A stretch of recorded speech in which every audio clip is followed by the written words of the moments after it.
guys! Good morning! So we're here finally in Nasugbu, Batangas. At nanggaling nga pala kami sa may Laguna. Hanggang dito siguro nasa isang oras lang yung biyahe. Mga 3:30 kami umalis ng bahay. Tapos nandito na kami ng mga bandang 4:30. I'll share with you our first hiking vlog. I'll see you later and mag-breakfast lang kami. Let's go! Good morning, Tikyat! Morning, Beshi! Mama! Hello! Morning! Before we started our hike, kasabay ng registration, nagbayad din kami ng mga fees. So, ilalagay ko na lang dito kung magkano nga ba at kung ano yung mga kailangan yung bayaran plus yung guide fee. Hello guys! At this point, our tour guide, Kuya Noel, brief us quickly kung ano nga ba yung do's and don'ts bago umakyat ng bundok. More or less, nasa 2 hours lang naman daw yung hike bago makarating sa peak.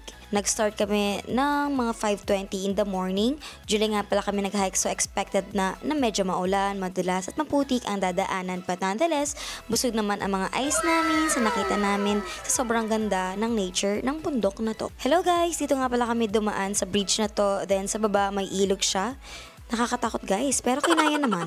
So guys, after ng bridge, doon na nag-start yung pataas na part ng hike namin. Maputik kasi maulan daw day before kami pumunta rito. Marami din kayong madadaanan na mabato, kaya need natin mag-ingat para di matisot at madapa. So at this point guys, kung makikita yung alalaki ng mga bato na nadadaanan namin. Hello guys, 5:51 AM na nung makalahati namin yung hike. Nag-quick pahinga lang kami kasi grabe na guys yung hingal namin at this point. Puro grasa lang naman daw yung dadaanan, kaya wala na tayong gaanong iisipin about sa putik at mabatong part. At after namin magpahinga, dumiretso na kaming umakyat papunta sa peak. Hi guys! So finally, halos nasa kalahati na kami. Sobrang ganda dito. Pero yung dinaanan namin, napakadulas, tas napakatarik. Sobrang pagod. But it's all worth it kasi sobrang ganda. So ito guys, yung itsura kung nasaan kami ngayon. Sobrang ganda. At sobrang hangin.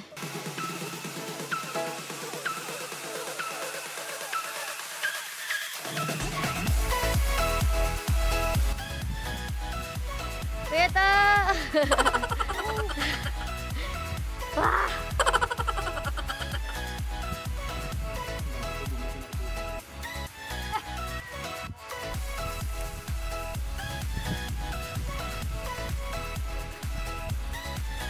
Hi guys! So, nasa halos 3/4 na daw kami ng nilalakad namin and malapit daw kami sa may summit. Ayun yung summit guys. Ayan guys, yung summit. So, sobrang lapit na namin. Sabi, malapit na daw pero hindi pa siya mukhang malapit. Pero guys, sobrang ganda dito sa taas. Yan, oh. Aray ko! Every holiday season, mostly lalo na kapag Holy Week season, ang dami dito na nagka-camp. Almost more or less 2,000 katao. Oh, ang ganda. Maging ang overnight. So, naganap lang po na sa ngayon, naging private nga po ito, so nagmahal ang bayarin natin. Oo nga eh. Kaya medyo, kapag pupunta, kumonte. Tapos kapag pupunta po kayo dito, ang budget po ng isa, 100 plus per head. 100 plus? Ang gastos, except guide fee. Oh. Ito yung farm nila. Dito siya sila. Sa farm. Yung mo sabihin hindi mo maalala. Hindi po, nandun, kilala na yung Check. Bakit nyo ba iniintriga si kuya? Yung partner niya, prati ko rin. Dito lumaki sa farm. ano, kapag summer season, brown naman lahat yan. Para siyang chocolate hills. Pero pag tag-ulan, ano siya? Green. June, eto na. Oh. Tapos makikita mo yung mga hayop, medyo payat sila kasi walang pagkain. Pag summer po, Oo. Kapag ganito ng green, tuwang-tuwa na yan. bumibilog na sila. Oh. Nakaka-recover na. Marami ng pagkain. Oo nga po. Just walk a little. Baby step. May warning na. Para ano natin, para maginhawa nating maakyat, maiwasan natin yung cramps na tinatawag, yung kisig ng mga binti at hita. So, pataas na kami guys. Within 30 minutes daw. Nasa taas na kami. And dahil masyado siyang pataas, pwede daw maglakad ng sobrang liit na steps para hindi tayo mag-cramps. Bawat salita ko, meron akong hingal. Kasi ang taas niya, guys. Guys, ayun po aking mga kasama. Hi! Oh, ngiti pa rin! Ay! Kapilitang ngiti.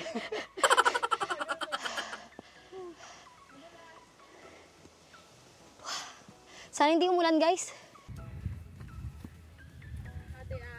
Ah! Paano to? Diyan, diyan. Akala ko kahinaan ko pagkain. Ito pala. Summit. Hi, guys. So, finally, nasa summit na kami. Sobrang tarik. Sobrang ganda. Wait lang tayo ng konti. Sige po, okay lang po. Yan, pwede mo. Sabi na. Kinwrap top ko yung kalamita. Malamig ka na. Oh. Ma'am, Po. Ayun. kita mo yung Palace in the Sky, yung bundok na yun. Palace in the Sky ng Tagaytay. Oh, talaga. Ayun. Oh, so yung nako-cover ng ulap, ang Mount Makiling. Opo. Yun yung maulap na yun. Tapos yung cover pa rin yun, the right side, yun ang Mount Banahaw. So, Ayun po yung nakakover ng clouds, no? Oo. Opo. Hindi natin kita. Ito naman, ayan, kita mo yan, no? Kita mo yung paanan, no? Opo. Cover, nakapatong yung bundok, Mount Makulot ng Cuenca Lemery. Opo. Ayun, side na yun, kita mo yun, ayun, no? Cover din ng ulap, Mount Halcon ng Mindoro. Oh, Yun, no? opo. Ang tayo. Ito naman, dito sa kabilang side. Kita mo itong medyo flat na ito. Ito yung Mount Marami na Magallanes, Cavite. Opo. So, in the left side, yun, no? Pico de Loro na Nasugbu. Yung nakakoveran po ng clouds? No, yun. Ay, may Yung maliwanag na yan. pataas-taas? Oo, Opo. yung ganyan, nakaganyan. Opo. Ayun yung pinaka-monolith, oh. Mm-mm. Yung cover na ng babae ulap, kita mo yung bundok na yun, Tarak at Pantingan ng Maribeles, Bataan. Ah, tarak. Narinig ko nga po So, yun. kapag clean lahat yan, napakaganda na Talaga tingnan. po. Oo. Kapag ka yung summer season, kita mo talaga lahat at kapag ka walang ulap. Kita niyo po yung ganda po, no? Halos ng bundok. Oo. Hi guys, so may nagbebenta rin ng halo-halo dito sa taas. Then may noodles din, water. Kaso medyo pricey. Magkano halo-halo, B? 80. Ate Ann, magkano yung noodles? 60. Yung water? Ate Ann, yung water po na malaki, magkano? 80. Yung maliit? 50. Ayun. Yan ang naghihintay sa lahat ng hikers kapag ka andito ka na sa summit. Kapag ka weekend at holiday season, may halo-halo tayong tinatawag. Pero pag po normal day, wala pong halo-halo. Wala po. O pag maraming tao lang po. Pag weekdays, wala. Weekend, holiday season, yan. May halo-halo. Kasi May po kape, maraming tao gusto mo eh. magkape, maghalo-halo, soft drinks, tubig, andyan. Opo. Medyo mahal nga lang po, no? Medyo, sabihin natin, medyo, hindi naman doble. Sakto lang. Opo. Sakto lang. Kasi inaangat pa siya eh. Like, Kasi inaakyat sabihin pa. natin ang halo-halo, 50 pesos. Sa baba. Opo. Oo. So dito 70. So kung doble naman 100. 100. Opo. Sakto lang. Oo. Para sa inyong lahat, huwag niyo na lang pong kalimutan. Pangako ni MacArthur. I shall return. Hi guys, so pababa na kami. Hindi kami dumaan doon sa dinaanan namin kanina kasi mas pababa siya. So mas madulas din. Matarik siya. Compare dito, mas malayo siya pero mas madali yung daan. So nag-decide na kami na mas okay na dito kaysa dun sa isa kasi nakakapagod siya guys. Pero kailangan mo lang mag-ingat sa mga talahib kasi medyo matatalim sila. If you have like panyo na pwedeng i-wrap sa face, mas okay. Fortunately, hindi kami ready sa hike namin na to. Stop over muna po kami dito sa Stop over bago mamatay. station 2 na Bago mamatay din sa susunod. nakakaano na po kami 10 kilometers per hour.